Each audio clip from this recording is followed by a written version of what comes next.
क्या हो अगर मैं कहूं कि ब्रह्मांड के सबसे महान जो आध्यात्मिक सत्य हैं उनको डिकोड करने की कुंजी किसी गहरी ध्यान मुद्रा या बहुत ही जटिल दार्शनिक ग्रंथ में नहीं, बल्कि भोजन से भरी एक साधारण सी थाली में छिपी हो सकती है? ये सुनने में थोड़ा अजीब जरूर लगता है, लेकिन आज की हमारी इस गहन चर्चा का आधार यही है। बिल्कुल। और आज हम एक ऐसी घटना की गहराई में उतरने वाले हैं जो इतिहास के पन्नों में लगभग 2600 साल पुरानी है। हम बात कर रहे हैं उस दिन की जब भगवान बुद्ध ने अपना एक बहुत ही महत्वपूर्ण उपदेश सिर्फ इसलिए रोक दिया था क्योंकि भीड़ में खड़ा एक पसीने से लथपथ इंसान बहुत भूखा था। हाँ, और ये एक ऐसी घटना है जो अध्यात्म और मानव शरीर की जो सबसे आदिम जरूरतें हैं उनके बीच के रिश्ते को पूरी तरह से पलट कर रख देती है। सही बात है। हमारे पास जो स्रोत है वे हमें श्रावस्ती से 30 योजन दूर एक जगह है आल्वी नगर, वहां की एक कथा की ओर ले जाते हैं। इसका नाम है the hunger of the soul and the belly. बहुत ही दिलचस्प शीर्षक है ना? लेकिन इस कथा की गहराई इसमें छिपे उस मानवीय मनोविज्ञान और सर्वाइवल की लड़ाई में है जिसे अक्सर ऐतिहासिक कहानियों में हम नजरअंदाज कर देते हैं। और इसीलिए आज हमारा मिशन इस पूरी घटना को सिर्फ एक ऐतिहासिक या धार्मिक पाठ की तरह पढ़ना नहीं है। हम इस पूरी कहानी को एक गरीब, धूल में सने और सुबह से भूखे किसान की नज़रों से देखने वाले हैं। तो चलिए इस पूरी बात को थोड़ा खोलकर समझते हैं कि कैसे एक इंसान के पेट की आग दुनिया के सबसे महान दार्शनिक विचारों को भी इंतजार करने पर मजबूर कर सकती है। बिल्कुल। और इस कहानी के केंद्र में जो किसान है, उसकी परिस्थिति को समझे बिना हम इस घटना के असली महत्व तक पहुंच ही नहीं सकते। हाँ, उसका नजरिया बहुत जरूरी है। आल्वी नगर के उस साधारण किसान के लिए वो दिन किसी सामान्य दिन जैसा नहीं था। उसे पता था कि शहर में भगवान बुद्ध अपने भिक्षु संघ के साथ पधारे हुए हैं और वहां एक बहुत विशाल धर्म सभा का आयोजन होने वाला था, राइट? एकदम सही। उसने सोच रखा था कि वो वहां जाएगा, उपदेश सुनेगा और अपने जीवन को एक नई आध्यात्मिक दिशा देगा। लेकिन उस सुबह जैसे ही वो अपनी झोपड़ी से बाहर आता है, उसकी पूरी दुनिया पर एक भयंकर संकट आ गिरता है। क्या हुआ था? उसका एक बैल गायब था। अब यहाँ पर रुककर इस स्थिति की गंभीरता को समझना बहुत जरूरी है। मतलब इसे आज के संदर्भ में देखने के लिए हम सोच सकते हैं कि मान लीजिए कोई ऐसा व्यक्ति है जो अपना घर चलाने के लिए अपनी एक छोटी सी डिलीवरी वैन पर पूरी तरह निर्भर है। बहुत सटीक उदाहरण है ना? वो सुबह उठता है और देखता है कि उसकी वैन चोरी हो गई है। अगर वो आज डिलीवरी नहीं करेगा तो उसके पास इतने पैसे भी नहीं होंगे कि रात को उसके घर में खाना बन सके। उस किसान के लिए उस बैल का खोना सिर्फ एक जानवर का खोना नहीं था, ये तो साक्षात मौत और भुखमरी की दस्तक थी। बिल्कुल। ये तुलना उस किसान की असुरक्षा को बहुत स्पष्ट रूप से सामने लाती है। 2600 साल पहले के एक प्राचीन कृषि प्रधान समाज में देखिए, जहां कोई मशीनें नहीं थी, वहां बैलों की जोड़ी ही एक किसान की सबसे बड़ी और एकमात्र पूंजी होती थी। मतलब वही उसका ट्रैक्टर थे और वही उसका बैंक बैलेंस। एकदम सही बात है। अगर एक बैल गायब हो गया तो इसका सीधा मतलब था कि खेत की जुताई रुक जाएगी, बीज बोए नहीं जा सकेंगे और फसल नहीं उगेगी। और कुछ ही महीनों में पूरा परिवार भूखमरी का शिकार हो जाएगा। हाँ, तो इस आर्थिक और सामाजिक वास्तविकता के कारण उस बैल का खोना एक साधारण सी घटना नहीं बल्कि एक भयंकर आघात था उसके लिए। मतलब वो सुबह किसी शांत और आध्यात्मिक अनुभूति की तो बिल्कुल नहीं थी, बल्कि एक हताश कर देने वाले पैनिक अटैक की सुबह थी। और उसी पैनिक में वो किसान बिना कुछ खाए पिए, पानी की एक बूंद लिए बिना सीधे जंगल की ओर दौड़ पड़ता है। हाँ, क्योंकि वो अपने जीवन के सबसे बड़े संकट को टालने के लिए पागलों की तरह भाग रहा है। झाड़ियां, कांटे, चिलचिलाती धूप, उसे कुछ महसूस ही नहीं हो रहा है। वो सिर्फ अपने बैल को खोज रहा है। तो यहाँ पर शरीर कैसे काम करता है? मतलब बिना खाए पिए कोई इतनी दूर कैसे भाग सकता है? यहाँ पर हमें इंसान की जो सर्वाइवल इंस्टिंक्ट है, यानी जीवित रहने की मूल जैविक प्रवृत्ति और हमारे नर्वस सिस्टम के काम करने के तरीके को समझना होगा। अच्छा। जब किसी इंसान के अस्तित्व पर इतना बड़ा खतरा मंडराता है ना, तो उसका शरीर तुरंत फाइट और फ्लाइट मोड में चला जाता है। यानी करो या मरो वाली स्थिति। बिल्कुल। ऐसे समय में मस्तिष्क शरीर के उन सभी सिग्नलों को दबा देता है जो तुरंत जरूरी नहीं है। भूख और प्यास के सिग्नल बहुत पीछे छूट जाते हैं, क्योंकि उस समय दिमाग का पूरा फोकस सिर्फ एक चीज पर होता है, खतरे से निपटना और आजीविका को बचाना। एकदम सही। इसी वजह से वो किसान बिना थकावट महसूस किए घंटों तक जंगल की खाक छानता रहा। वो सुबह से दोपहर तक बिना रुके भागता रहा। धीरे धीरे सूरज सिर पर आ गया। भले ही उसका दिमाग सर्वाइवल मोड में था, लेकिन शरीर की अपनी एक सीमा तो होती है ना। शारीरिक ऊर्जा खत्म हो रही होगी, पसीना बह रहा होगा, अंदर से उसका शरीर एकदम टूट रहा होगा। हाँ, और फिर आखिरकार घंटों की उस हताश और थका देने वाली मेहनत के बाद दोपहर ढलते ढलते उसे अपना बैल मिल जाता है। शुक्र है। हाँ, वो उसे वापस लाता है और बाकी बैलों के साथ सुरक्षित बांध देता है। और यहीं से इस कथा का दूसरा और सबसे जटिल मनोवैज्ञानिक अध्याय शुरू होता है। वो कैसे? बैल को बांधने के बाद उसका तात्कालिक संकट तो टल गया, लेकिन अब उसके शरीर ने वो कीमत मांगना शुरू कर दी जो उसने सुबह से चुकाई थी। और यही वो बिंदु है जहां मुझे सबसे बड़ा आश्चर्य होता है। मतलब कोई भी सामान्य इंसान जो सुबह से भूखा प्यासा पागलों की तरह जंगल में दौड़ रहा हो, जो शारीरिक और मानसिक रूप से पूरी तरह निचोड़ चुका हो, वो बैल मिलने के बाद सबसे पहले क्या करेगा? जाहिर है वो सीधा अपने घर जाएगा। बिल्कुल, पानी पिएगा, कुछ खाएगा और लेट जाएगा। लेकिन ये इंसान ऐसा नहीं करता। वो सीधा भगवान बुद्ध के पास धम्म सुनने निकल जाता है। क्या ये किसी प्रकार की अंधभक्ति या वास्तविकता से भागने का प्रयास नहीं लगता? देखिए, इसे अंधभक्ति कहना शायद उस किसान के जो मानसिक संघर्ष है उसको बहुत कम आंकना होगा। वास्तव में ये आस्था और चरम शारीरिक थकावट के बीच का एक बहुत ही दुर्लभ टकराव है। मतलब वो जानता था कि मौका बार बार नहीं मिलेगा। हाँ, उस किसान को ये पता था कि बुद्ध और उनका भिक्खु संघ आलवी नगर में आए हुए हैं और एक साधारण व्यक्ति के लिए जीवन में ऐसा अवसर शायद ही कभी दोबारा आए। उसका शरीर भले ही जवाब दे रहा था, लेकिन उसके मन में उपदेश सुनने की एक अदम्य इच्छा थी जो उसे उस धर्म सभा की ओर खींच कर ले गई। तो चलिए उस सभा के दृश्य की कल्पना करते हैं, क्योंकि हमारे स्रोत उस माहौल का बहुत ही विस्तृत वर्णन करते हैं। आलवी नगर के बड़े बड़े व्यापारी, रसूखदार यजमान और गांव के तमाम संभ्रांत नागरिक वहां मौजूद हैं। हाँ, पूरे आयोजन में एक अलग ही भव्यता है। बिल्कुल। स्रोत के अनुसार भगवान बुद्ध और पूरे भिक्खु संघ को शानदार भोजन कराया जा चुका है। सभा में बैठे सभी मेहमान और यजमान भी पेट भरकर खा चुके हैं। वे नहा धोकर साफ सुथरे कपड़े पहनकर आराम से बैठे हैं। पूरे माहौल में एक संतुष्टि है और सब इस इंतजार में है कि कब बुद्ध अपना मुंह खोलेंगे और उपदेश यानी देशना शुरू करेंगे। और ठीक उसी वक्त संतुष्टि से भरी उस शांत भीड़ के बीच वो किसान प्रवेश करता है। क्या कॉन्ट्रास्ट! जरा उस दृश्य के विरोधाभास को देखिए। वो किसान वहां मौजूद किसी भी अन्य व्यक्ति से बिल्कुल अलग, पूरी तरह से एक आउटकास्ट लग रहा होगा। उसके पैरों में जंगल की धूल सनी है, कपड़े पसीने से भीगे हैं, पैर थकान और कमजोरी से कांप रहे हैं और गला पूरी तरह से सूख चुका है। और वो चुपचाप सभा में आता है, भगवान बुद्ध की वंदना करता है और एक किनारे सबसे पीछे खड़ा हो जाता है। हाँ, ये विरोधाभास सच में रोंगटे खड़े कर देने वाला है। एक तरफ भरा हुआ पेट और धर्म सुनने का विलासितापूर्ण आराम है और दूसरी तरफ एक खाली पेट, टूटता हुआ शरीर और फिर भी धर्म को पाने की तड़प है। सभा बिल्कुल तैयार है, सब बुद्ध की ओर देख रहे हैं, लेकिन बुद्ध कुछ नहीं बोलते। वे उपदेश शुरू ही नहीं करते। बिल्कुल नहीं। और यहाँ पर कहानी सच में बहुत दिलचस्प हो जाती है। इसके बजाय वे सीधे आयोजकों की तरफ देखते हैं और एक ऐसा निर्देश देते हैं जिसने वहां मौजूद सभी लोगों को हैरान कर दिया। बुद्ध कहते हैं कि सबसे पहले इस किसान को भोजन कराया जाए। महाकारुणिक तथागत बुद्ध वास्तव में उपदेश देने के लिए तैयार ही नहीं थे। अच्छा। स्रोत इस बात पर जोर देते हैं कि वे किसी बड़े राजा, सेठ या अधिकारी का इंतजार नहीं कर रहे थे। वे सिर्फ और सिर्फ उसी एक निर्धन, पसीने से लथपथ उपासक का इंतजार कर रहे थे। वाह! और जैसे ही वे उसे उस दयनीय स्थिति में देखते हैं, वे स्थापित धार्मिक प्रोटोकॉल को तुरंत तोड़ देते हैं। लेकिन रुको, मुझे यहाँ एक बात समझ नहीं आ रही है।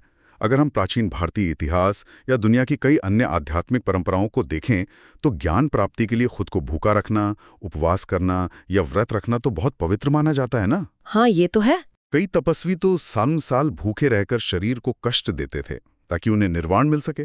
तो फिर बुद्ध यहाँ अचानक शरीर की जरूरत यानी भोजन को अपने उपदेश और धर्म से ज्यादा प्राथमिकता क्यों दे रहे हैं? ये तो उस समय की मान्यताओं के बिल्कुल उलट बात हो गई ना। ये एक बहुत ही महत्वपूर्ण सवाल है और यही इस कथा का सबसे बड़ा मोड़ भी है। यहाँ जो बात सबसे अधिक ध्यान खींचने वाली है वो ये है कि यह सच है कि उस दौर में कई तपस्वियों का ये दृढ़ विश्वास था कि शरीर को जितना प्रताड़ित किया जाएगा, आत्मा उतनी ही शुद्ध होगी। राइट। लेकिन हमें ये नहीं भूलना चाहिए कि खुद बुद्ध ने ज्ञान प्राप्ति से पहले इस अतिवादी मार्ग को आजमाया था और उसे नकार दिया था। हाँ, उन्होंने मध्यम मार्ग की खोज की थी। बिल्कुल। उनका स्पष्ट मानना था कि ना तो विलासिता और ना ही शरीर को व्यर्थ का कष्ट देना ज्ञान की ओर ले जाता है। बुद्ध ये समझ चुके थे कि एक कमजोर और भूखा शरीर कभी भी गहरे दर्शन को ग्रहण करने का माध्यम बन ही नहीं सकता। क्या इस बात का कोई वैज्ञानिक आधार भी है? मतलब क्या सच में एक भूखे इंसान का दिमाग किसी आध्यात्मिक या दार्शनिक विचार को प्रोसेस नहीं कर सकता? बिल्कुल कर सकता है। मेरा मतलब है नहीं कर सकता। आधुनिक न्यूरोसाइंस और मनोविज्ञान भी आज उसी बात की पुष्टि करते हैं जो बुद्ध ने 2600 साल पहले समझ ली थी। अच्छा, कैसे काम करता है ये? देखिए, जब किसी इंसान के शरीर में भोजन की कमी होती है और ग्लूकोज का स्तर तेजी से गिर जाता है, तो मस्तिष्क का काम करने का पूरा तरीका बदल जाता है। दिमाग का वह हिस्सा जो जटिल विचारों, दर्शन, तर्क और गहरे अर्थों को समझता है, जिसे प्रीफ्रंटल कॉर्टेक्स कहते हैं, वो ऊर्जा की कमी के कारण ठीक से काम करना बंद कर देता है। तो फिर कौन सा हिस्सा एक्टिव रहता है? इसके बजाय मस्तिष्क का एक दूसरा हिस्सा, जिसे अमिगडाला कहते हैं, और जो हमारे डर, तनाव और बुनियादी सर्वाइवल को कंट्रोल करता है, वह पूरी तरह से हावी हो जाता है। ओहो, तो इसका मतलब है कि जब तक वो किसान भूखा था, उसके शरीर में तनाव के हार्मोन जैसे कॉर्टिसोल और एड्रेनालिन अपने चरम पर थे। उसका दिमाग सिर्फ खतरे के अलार्म बजा रहा था। एकदम सही समझे आप। अगर बुद्ध उसी वक्त दर्शन, निर्वाण और जीवन के गहरे सत्यों की बातें शुरू कर देते, तो उस किसान के प्रीफ्रंटल कॉर्टेक्स तक कुछ पहुंचता ही नहीं। वो शारीरिक रूप से वहां होता, लेकिन मानसिक रूप से वो सिर्फ अपने पेट की आग और दर्द के बारे में ही सोच रहा होता। एकदम सही।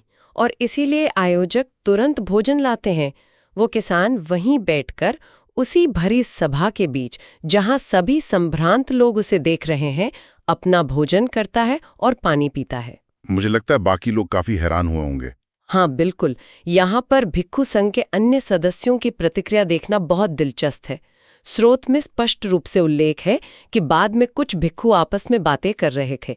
वे कह रहे थे, कैसी अजीब और विचित्र बात है, शास्ता ने एक साधारण मजदूर को खाना खिलाने के लिए अपना महत्वपूर्ण उपदेश ही रोक दिया।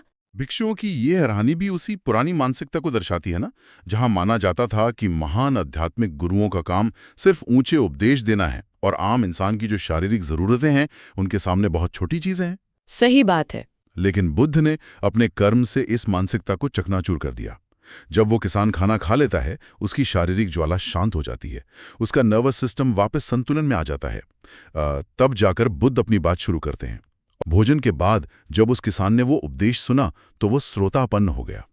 बौद्ध दर्शन में श्रोतापन्न होना एक बहुत ही महत्वपूर्ण अवस्था है। इसका क्या मतलब होता है, थोड़ा बताएंगे? हाँ, इसका सीधा सा अर्थ है स्रोत में प्रवेश करना या ज्ञान प्राप्ति, यानी अरहत बनने की दिशा में पहली पक्की सीढ़ी पर कदम रखना। इसका मतलब ये है कि उस किसान ने धम्म को उसकी पूरी गहराई और स्पष्टता के साथ ग्रहण कर लिया। और ये मानसिक स्पष्टता तभी संभव हो पाई जब उसकी शरीर को वो पोषण मिला जिसकी उसे उस वक्त सबसे ज्यादा जरूरत थी। बिल्कुल। बुद्ध ने भिक्षुओं की हैरानी को देखकर उन्हें ये बात बहुत ही स्पष्ट शब्दों में समझाई भी। बुद्ध ने कहा कि वे श्रावस्ती से इतनी दूर 30 योजन का लंबा और थका देने वाला सफर तय करके आलवी नगर किसी और के लिए नहीं, बल्कि सिर्फ और सिर्फ इसी सुपात्र किसान के लिए आए थे। लेकिन जब ये किसान उनके सामने आया, तो वो सुबह से भूखा प्यासा था। बुद्ध के शब्द थे, अगर हम भूखे हों तो पेट की अग्नि हमें धम से दूर कर देती है। और इसी बात को और अधिक गहराई से समझाते हुए बुद्ध ने वो ऐतिहासिक गाथा कही जिसका जिक्र हमारे स्रोतों में बहुत प्रमुखता से किया गया है। वो गाथा क्या थी? उन्होंने कहा, जिगच्छा परमा रोगा संकारा परमा दुखा एवं जत्वा यथाभूतम निब्बानम परमम सुखम। काफी गहरी पंक्तियां हैं। बिल्कुल। अगर हम इस गाथा का विश्लेषण करें तो ये केवल धार्मिक उपदेश नहीं है, बल्कि मानव जीवन की सबसे कठोर सच्चाई का घोषणा पत्र है। तो चलिए इस गाथा को डीकोड करते हैं। बुद्ध ने पहली लाइन में कहा, भूख सबसे बड़ा रोग है। उन्होंने कैंसर, कुष्ठ रोग या किसी और शारीरिक बीमारी को नहीं, बल्कि भूख को दुनिया की सबसे बड़ी बीमारी बताया। क्योंकि बाकी बीमारियां किसी इंसान को हो सकती हैं और किसी को नहीं। सही बात है। लेकिन भूख एक ऐसी बुनियादी कमजोरी है जो हर जीवित प्राणी पर हावी होती है। और गाथा के अगले हिस्से में वे कहते हैं कि संस्कार यानी जो कंडीशनिंग, रीति रिवाज और सांसारिक लगाव हैं, वे सबसे बड़े दुख हैं। और इसका समाधान क्या बताया? जब कोई इंसान इस यथार्थ को, इस सच्चाई को ठीक वैसे ही जान लेता है जैसी वह है, तब वही असली निर्वाण है, वही परम सुख है।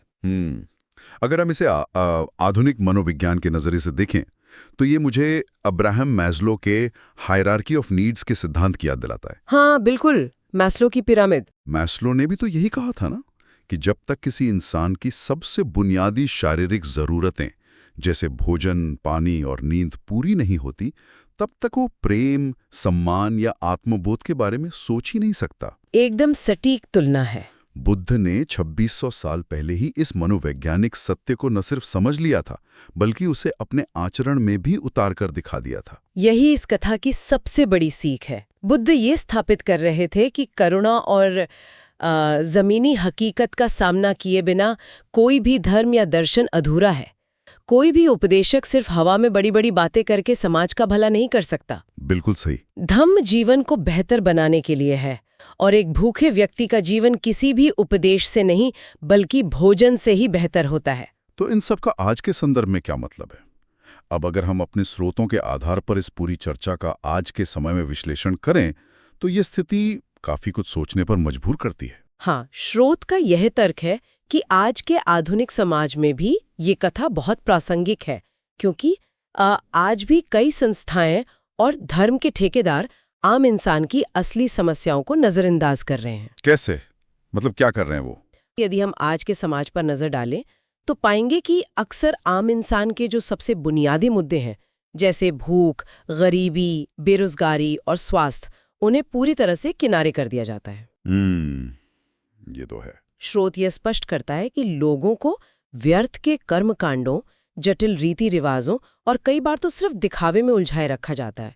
उनसे कहा जाता है कि अगर वो भूखे पेट रहकर कोई कठिन व्रत करेंगे या अपनी क्षमता से बाहर जाकर कोई दान पुण्य करेंगे तो उन्हें शांति या मोक्ष मिलेगा। जबकि उस किसान की ये जो ऐतिहासिक कहानी है, वो इस धारणा के बिल्कुल विपरीत खड़ी है। बिल्कुल विपरीत। हाँ, स्रोत भी यही कहता है कि जब तक एक आम इंसान का पेट नहीं भरता, जब तक उसकी बुनियादी जरूरतें पूरी नहीं होती, तब तक कोई भी उच्च विचार, कोई भी बड़ा दार्शनिक सिद्धांत बेमानी है। आप किसी भूखे व्यक्ति को देश की अर्थव्यवस्था या ब्रह्मांड के रहस्यों पर भाषण नहीं दे सकते। एकदम सही। नीतियां बनाते समय या समाज सुधार की बातें करते समय अक्सर इस भूख सबसे बड़ा रोग है वाले सत्य को पूरी तरह भुला दिया जाता है। और यही वो मूल विरोधाभास है जिससे हमने ये चर्चा शुरू की थी। हम अक्सर मान लेते हैं कि ज्ञान और अध्यात्म किसी शांत, साफ सुथरे और आरामदेह कमरे में बैठकर सोचने वाली चीज है। हम शारीरिक कष्ट और मानसिक शांति को अलग अलग खानों में बांट देते हैं। लेकिन उस दिन आलवी नगर में असली ज्ञान उस किसान के पसीने, उसकी हताशा और उसकी शांत हुई भूख के बीच पनपा था। ये वाकई एक ऐसा नजरिया है जो हमारे सोचने के तरीकों को पूरी तरह झकझोर देता है। तो इस पूरी यात्रा और स्रोत के इस गहरे विश्लेषण से बाहर निकलते हुए मैं इस चर्चा को एक अलग ही दिशा में ले जाना चाह रहा हूं। हम अक्सर इस भूख और ज्ञान के टकराव को सिर्फ धर्म या अध्यात्म के संदर्भ में ही देखते हैं, लेकिन जरा आज की हमारी मॉडर्न दुनिया और हमारे कॉर्पोरेट कल्चर की तरफ देखिए। हाँ, वहाँ तो ये बहुत आम है ना? क्या हमारी आज की तथाकथित हसल कल्चर और लगातार प्रोडक्टिव बने रहने की अंधी दौड़ भी कुछ वैसी ही नहीं है? बिल्कुल है। जहां हम सफलता, प्रमोशन या दौलत के एक आधुनिक निर्माण को पाने के लिए अपनी नींद, अपना सही भोजन और अपनी बुनियादी शारीरिक और मानसिक जरूरतों को लगातार दांव पे लगा रहे हैं। हम अपने शरीर को एक मशीन मानकर उससे लगातार काम ले रहे हैं, इस उम्मीद में कि किसी दिन हमें वो शांति या सफलता मिल जाएगी। ये बहुत ही गहरा सवाल है। तो क्या ऐसा तो नहीं कि आज हम सब भी अपने अपनी तरह से खुद को भूखा और थका हुआ रखकर किसी ऐसे ज्ञान या सफलता की तलाश कर रहे हैं जो एक खाली और प्रताड़ित शरीर के साथ कभी हासिल ही नहीं की जा सकती? अगली बार जब हम अपनी नींद या खाने को छोड़कर किसी बड़े लक्ष्य के पीछे भाग रहे हों, तो खुद से ये जरूर पूछिएगा कि क्या हम भी उसी सबसे बड़े रोग को बढ़ावा तो नहीं दे रहे हैं।